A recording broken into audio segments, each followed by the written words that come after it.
안녕하세요. 반갑습니다. 리얼 미국 주식입니다. 오늘 시청자 여러분들께 준비한 주제는 엔비디아, 테슬라, 브로드컴 다음 주 계속 오릅니다. 라는 주제로 오늘의 영상을 준비했습니다. 왜 계속해서 상승의 가능성이 높다라고 이야기하는지 최신 뉴스 분석, 그리고 지표 발표, 그리고 히트맵을 통해서 시장에 대한 분위기를 한번 짚어드려 보도록 할 테니까요. 영상 잘 시청하시면서 여러분들의 투자에 도움을 받아가시면 좋을 것 같습니다. 일단 저희 리얼 미국 주식에서는요, 꾸준히 여러분들께 이 시장에 대한 내용도 꾸준히 업로드해 드릴 예정인데요. 저는 특히 미국 시장의 주요 뉴스 브리핑, 최근에 어떤 뉴스가 주요적으로 있었는지 투자자분들이 직간접적으로 반드시 아셔야 될 만한 미국의 대형 이슈들을 다뤄드리고 있고요. 두 번째, 주요 지표 발표입니다. 물론 뭐 주요 지표가 있을 때도 있고 없을 때도 있지만 지금 이제 가까운 발표 전인 우리가 주목해야 되는 미래에 주목해야 되는 지표들도 설명해 드리면서 특히나 금리, 고용, 물가 지표 요즘 굉장히 중요하죠. 해당 지표에 대한 간단한 설명 및 브리핑 및 해석도 전달해 드리고 있습니다. 그리고 앞서 말씀해 드렸지만 업종, 종목 흐름을 분석할 겁니다. 어떤 종목들이 좀 튀게 올라왔는지, 튀게 하락했는지, 그 이유는 무엇인지 정리해 보면서 최근 시장에 대한 분위기를 좀 파악해 볼 수 있기 때문에 해당 분석을 좀 준비해 봤습니다. 매번 여러분들께 영상 올려드릴 때마다 시장에 대한 전체적인 흐름을 짚어드리고 있으니까요. 나는 미국 주식에 관심이 있다라고 하시는 분들은 필수적으로 영상 꾸준히 시청해 주시면 여러분들 투자에 훨씬 많은 도움이 되실 거라고 생각이 됩니다. 자, 그럼 오늘의 영상 본격적으로 시작해 보겠습니다. 일단 미국 시장 주요 뉴스입니다. 우선 요걸 빼놓고 갈 수 없겠죠. 트럼프의 줄선 1864조 자산 억만장자들에 대한 내용입니다. 정확히 1월 20일 날짜로 트럼프 대통령의 취임식이 있었습니다. 도널드 트럼프 대통령이 취임식에 일론 머스크, 제프 베이조스, 마크 저커버그 등 세계 억만장자들이 대거 참석했습니다. 테슬라 CEO, 아마존 CEO, 마크 저커버는 메타, 저는 페이스북이죠. 인스타그램 CEO가 현재 참석했습니다. 이들의 총 자산은 1조 3천억 달러를 넘어섰습니다. 많은 억만장자들이 과거 트럼프를 비판하던 입장을 바꿔서 취임식에 참석했으며 머스크는 선거운동에 2억 달러 이상을 기부하며 트럼프의 우주 정책에 환호했습니다. 직접 트럼프가 우주 정책에 대해서 긍정적으로 이야기했죠. 화성에 대한 이야기. 나머지 인물들도 다 같이 이제 기부를 했습니다. 빅테크 CEO들과 억만장자들이 취임식 전면 자리를 차지했으며 민주당 일부 비판자들이 이를 과도 정치와 부유층 우대 정책을 지적했습니다. 너무 이제 과하다라는 이야기죠. 틱톡 CEO 근데 그 기부한 사람들 앞에 세워놓는 건 사실 어떻게 보면은 정치인 입장에선 당연하지 않을까 싶어요. 돈 냈는데 좀 우대를 해줘야죠. 이번에 이제 그 기업가들이라든가 억만장자들이라든가 부자들이 이 취임식을 앞두고 취임식을 기념해서 기부를 했는데 이번 기부한 금액 자체가 역대 최고치 금액이라고 합니다. 물론 인플레이션에 대한 부분도 이제 있긴 하겠지만 분명한 건 트럼프라는 인물 자체가 시장에 많은 변화를 줄 만한 인물이라고 생각하다 보니까 이런 기부를 좀 주는 것 같고요. 기부한 다음에 피드백도 좀 최근에 일론 머스크와를 통해서 입증이 됐죠. 확실히 기부금을 내고 편을 들어주면 트럼프는 그 편에 대해서 무시하지 않는구나. 항상 기억하고 다시 한번 되갚아 주는구나라는 것을 확인했기 때문에 특히나 많은 기업인들이 많은 기부를 하지 않았나라는 예상이 듭니다. 틱톡 CFO 슈추도 지금 현재 참석해서 트럼프가 틱톡 매각 유예 결정을 내린 것과 관련해서 주목을 받았으며 트럼프의 전 수석 전략가 배너는 빅테크 리더들과 과도 정치인들의 상징으로 비판했습니다. 앞서 말씀해드렸던 내용이죠. 민주당 사람들이 좀 싫어하는 내용이죠. 특히나 연설을 새벽 2시에 시작해서 3시, 2시 반쯤 약 30분 동안 연설했는데 확실히 민주당 이제 바이든 대통령하고 옆에 부통령 해리스 지금 이제 직전 대선 주자였죠. 있었는데 표정이 확실히 좋진 않은 모습들 보여주면서 희비가 엇갈리는 모습들이 나와줬습니다. 근데 확실히 영향력이 있는 인물이 당선됐다라는 것이 이번에 확실히 느껴지는 상황이었다라고 보시면 되겠습니다. 그래서 확실히 이제 트럼프의 입지를 좀 확인할 수 있었는데요. 이번에 당선되자마자 내린 것은 여러 가지 정책들 한 100개 정도의 지금 현재 행정안을 좀 내놓기 서명을 했는데요. 확실히 이제 관세에 대한 부분이 많이 부각이 되고 있습니다. 뭐 호재성 뉴스라든가 뭐 이런 뉴스보다는 이 관세에 대해서 좀 관심이 많아요. 사람들이. 트럼프 멕시코 캐나다 25% 관세 2월 1일부터 보편 관세를 매긴다. 보편권 관세는 아직이다라는 내용입니다. 이걸 가장 먼저 많이 했기 때문에 읽어보겠습니다.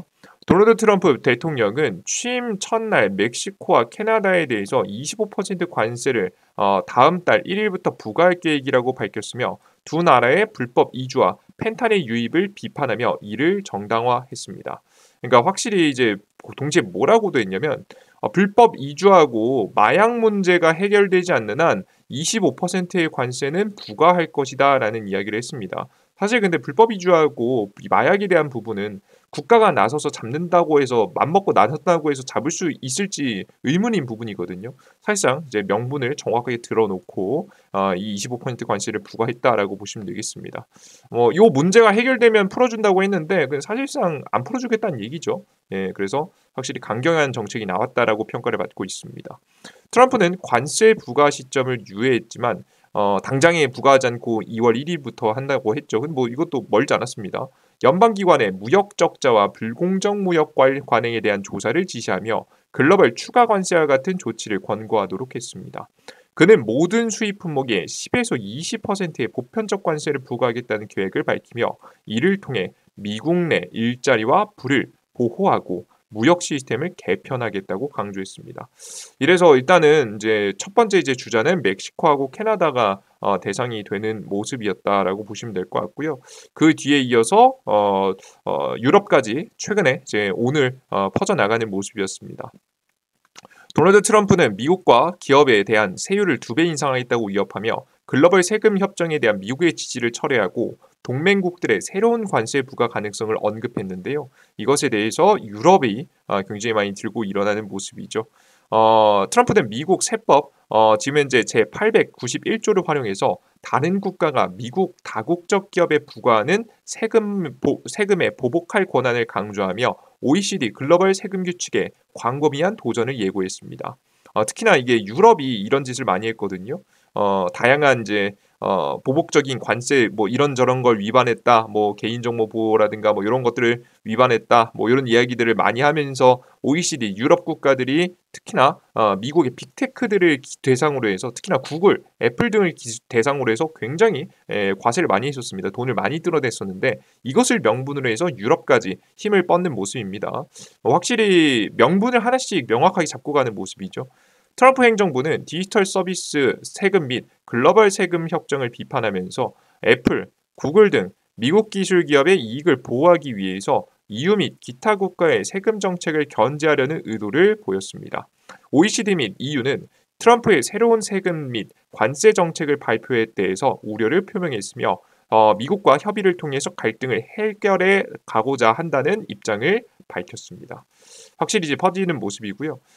이러한 모습은 아마 아시아 지역까지 퍼지지 않을까라는 예상이 좀 됩니다. 아직까지는 이제 남미 지역, 북미 지역 그리고 유럽에 손을 끼쳤고 아시아 지역으로 퍼져나올 수 있으니까요. 우리 한국 같은 경우에도 계속해서 조심하면서 지켜봐야 되는 시점입니다. 그래서 뭐 차라리 근데 이제 제 생각 중 하나는 오히려 이제 요렇게 속 시원하게 어떤 명분으로 어떻게 관세를 매길 건지가 정해지면 오히려 우리가 주식을 선택하기가 쉬워질 수도 있다는 생각이 좀 들기도 합니다. 그래서 한국에 정확하게 어떤 명분으로 어떤 관세가 좀 주어질지 확인해 봐야 될 것 같습니다. 자, 이런 와중에서 이제 인도 같은 경우에는 굉장히 적극적으로 지금 현재 미국의 비위를 맞춰두는 모습입니다. 인도 트럼프 달래기 위해서 미국 시민 18,000명 받아들일 듯. 인도 정부는 미국과 협력하여 불법으로 거주하는 인도 이주민을 파악하고 송환하여 이를 통해 트럼프 행정부와 무역 마찰을 피하고 합법적인 이민 채널을 보호하려는 의도를 보였습니다. 미국은 약 1,800명의 불법 인도 이주민을 송환할 계획이며 인도는 이를 검증하고 지원하는 한편 학생 비자 및 프로그램과 같은 합법적인 이민 경로를 유지해 협조를 기대하고 있습니다. 최근 몇 년간 인도의 불법 이민자 수는 증가하고 있으며 미국 북부 국경을 통한 이주가 두드러지는데 이는 캐나다로 비교적 쉬운 접근성과 엘살바도르 무비자 혜택 제한에 영향을 미쳤습니다. 인도는 불법 이민 단속을 통해서 칼리스탄 운동 등 분리주의 운동을 억제하려는 목표를 함께 추진하고 있으며 미국과 무역 분쟁의 가능성을 최소화하기 위해서 협조적인 자세를 취하고 있습니다. 옆에서 이제 지금 현재 남미 지역도 북미 지역도 두드려 맞고 있고 유럽 지역도 두드려 맞고 있으니까 인도는 빠르게 지금 현재 미국의 비위를 맞추려는 흐름들이 나와주고 있는 모습입니다. 확실히 지금 현재 분위기를 보시면 각자 다들 협조적인 어느 정도 협조적인 모습을 취하고 적절하게 지금 협상하려는 모습들이 나와주고 있는 모습입니다. 트럼프 대통령의 힘이 강하다라는 게 좀 느껴지시죠, 그죠? 특히나 근데 주목할 점은 뭐냐면요, 대통령이 당선되고 나서 다양한 정책들을 내놓긴 했는데 그 다양한 정책들 중에서 부각받는 것은 부정적인 이슈라는 겁니다. 그죠?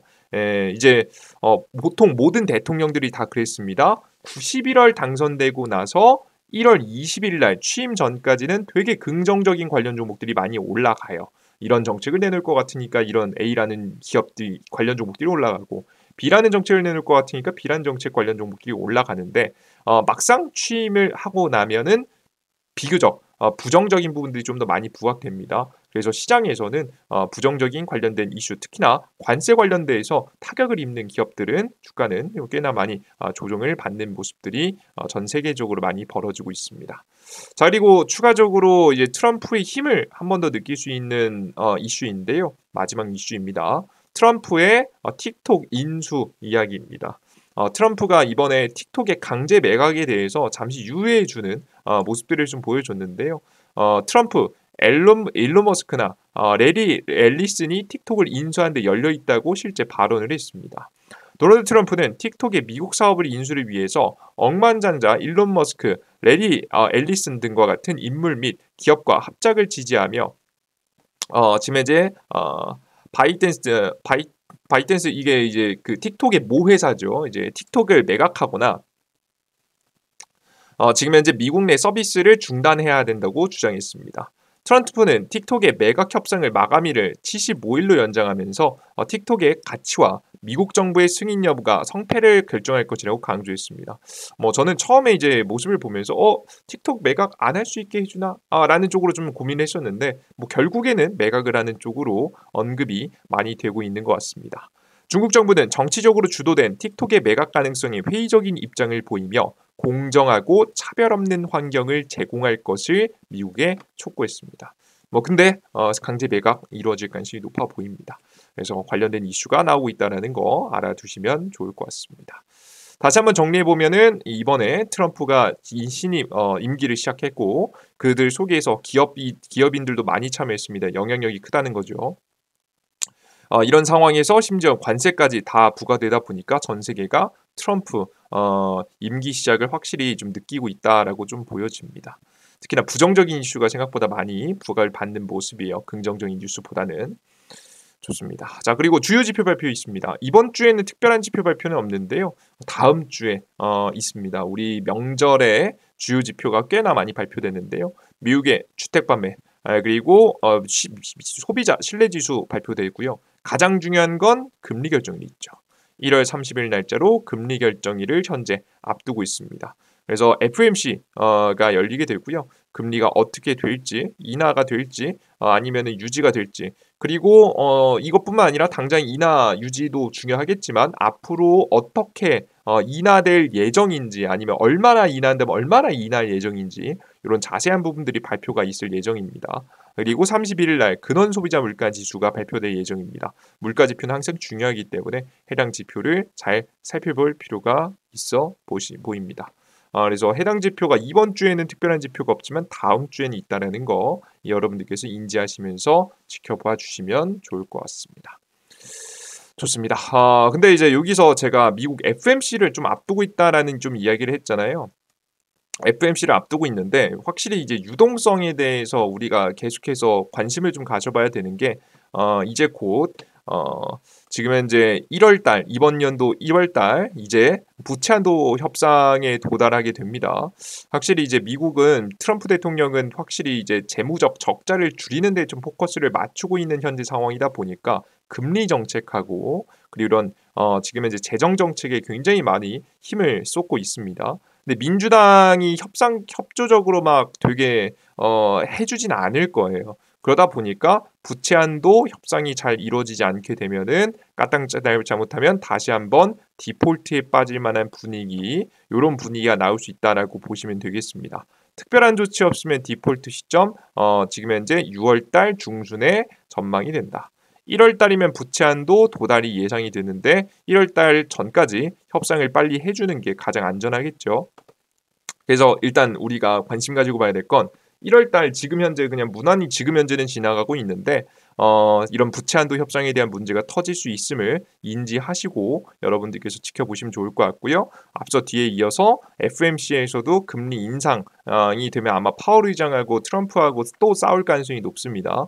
뭐 다시 한번 트럼프를 좀 갈아치울 그 파월 의장을 좀 갈아치울 준비를 한다고 했다가 안 한다고 했다가 뭐 말이 많긴 한데 결국에는 문제가 생기면은 트럼프는 항상 남 탓을 하면서 현재 파월 의장을 현재 FOMC 의장을 몰아낼 가능성이 높기 때문에 계속해서 대통령의 권한으로 가능한 거니까요.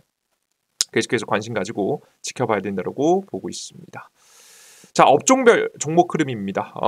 지금 어제자 이제 해외 시장은 어땠냐면 이렇게 흘러갔습니다. 보시면은 엔비디아가 올랐고 애플이 현재 많이 지금 떨어진 모습입니다. 테슬라는 거의 뭐 행보세에 좀 가까웠고요. 일라릴리 최근에 이제 다이어트 치료제 관련 종목들 꽤나 많이 떨어졌는데 반등이 그래도 나오는 모습이고요. 나머지 종목들은 좀 무난하게 움직였고요.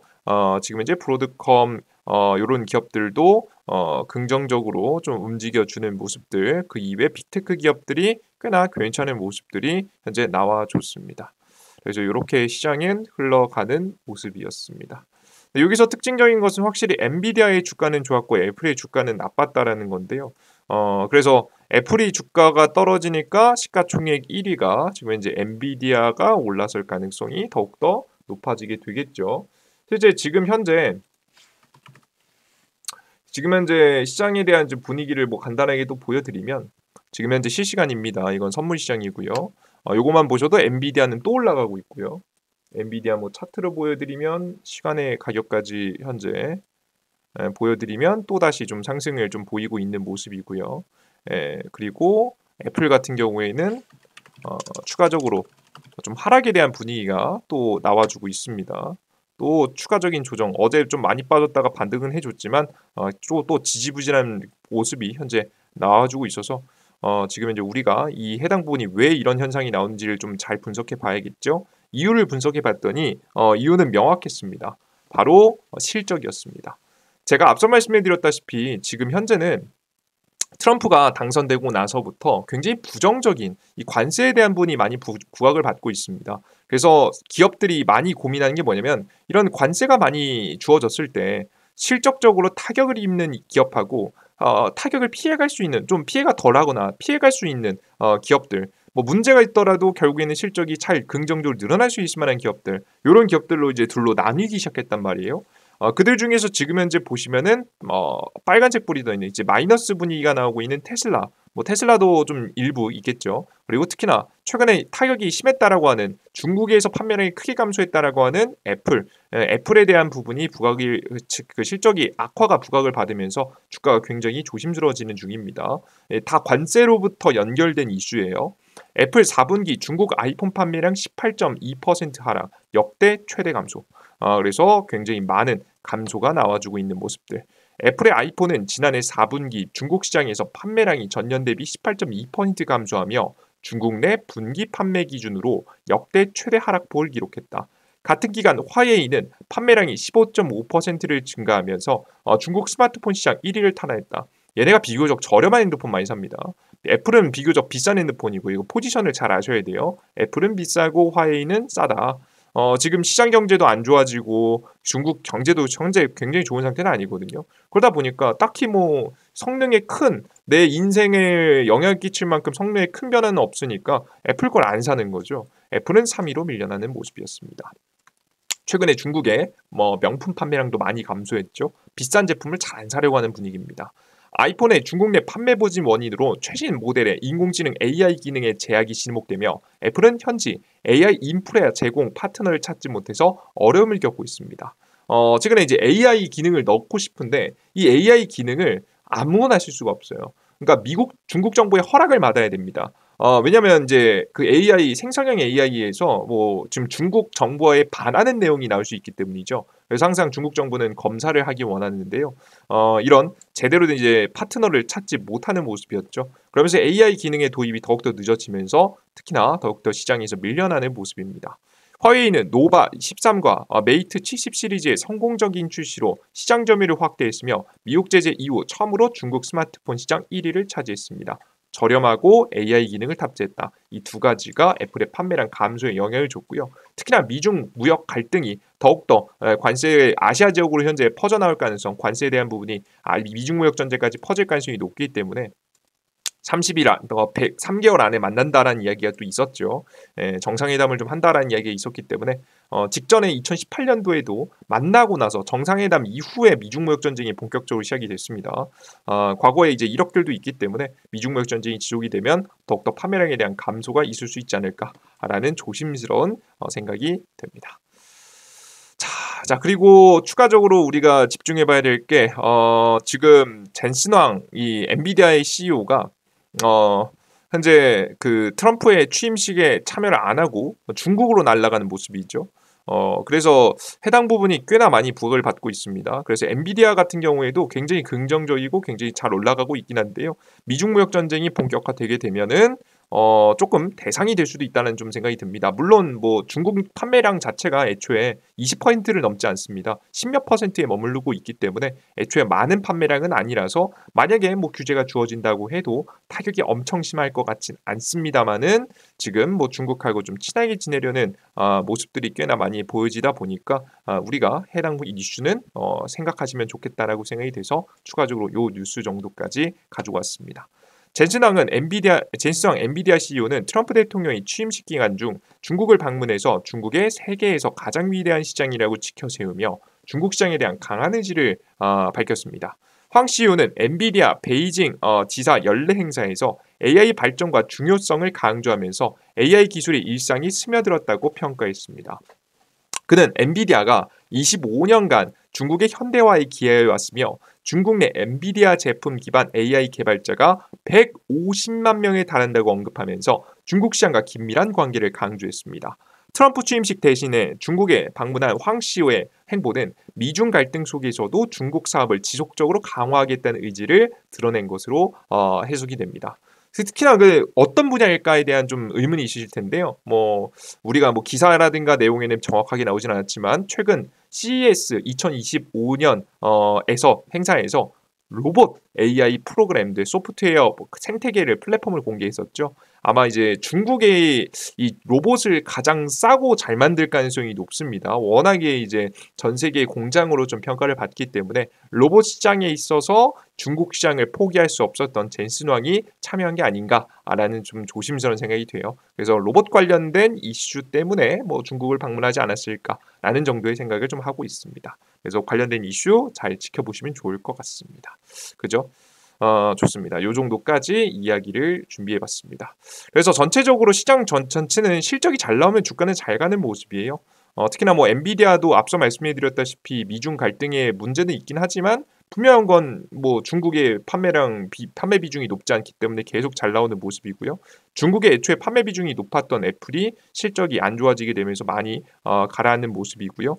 AI를 계속해서 빅테크 기업들 뭐 계속해서 긍정적으로 좀 흘러가는 모습들이 나와주고 있으니까 브로드컴 특히나 엔비디아 특히나 뭐 테슬라 정도도 나쁘지 않습니다. 긍정적으로 계속해서 지켜보시면서 보유해 보시면 다음 주에도 추가적인 상승세가 뭐 예상이 되지 않을까라는 예상이 돼요. 다만 우리가 다음 주 지표 일정을 보면은 본격적으로 FOMC 결과 발표라든가 앞서서 말씀드렸다시피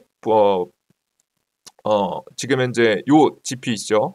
부채한도 협상 도달이 1월달 안쪽으로 협상이 돼야 되기 때문에 해당되는 문제가 협상이 빠르게 이루어지지 않으면 좀 다시 한번 지금 현재 1월 말부터 시작해서 2월 초에는 부각을 받을 가능성이 높습니다. 우리가 명절이 끝나고 나서는 시장 분위기 자체가 그렇게 좀 한번 흔들릴 만한 여지가 있으니까 다음 주에는 긍정적이어 보이고 그 다음 주 2월 초에는 조금 조심하는 게 좋겠다라고 좀 설명해 드리면서 이야기를 마무리하면 좋을 것 같습니다. 이어서 주기적으로 계속해서 시장에 대한 변화, 주요 뉴스가 또 나오면 여러분께 영상 또 전달해 드려 보도록 할 테니까 다음 영상도 기대해 주셨으면 좋겠습니다. 항상 우리 투자자 여러분들 오늘도 역시나 너무나도 함께 하시냐고 고생 많으셨고요. 많은 분들 댓글하고 따봉 버튼까지 부탁드립니다. 댓글하고 따봉 버튼 눌러주시면 댓글 다실 때마다 여러분들 계좌 단일 %라도 더 수익 날 수 있는 기운을 항상 여러분들께 넣어드리고 있으니까 여러분들께서 많은 참여도 좀 부탁드립니다.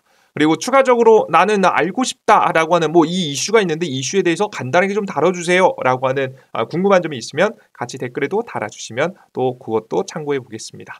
여러분들 모두 영상 시청하시냐고 공부하시냐고 고생 많으셨습니다. 오늘도 수고하셨고 주기적인 이슈 일정 시장에 대한 분위기를 알고 싶으신 분들은 구독 버튼 누르시고 계속되는 영상 시청 부탁드립니다. 여러분들 모두 고생하셨습니다. 감사합니다.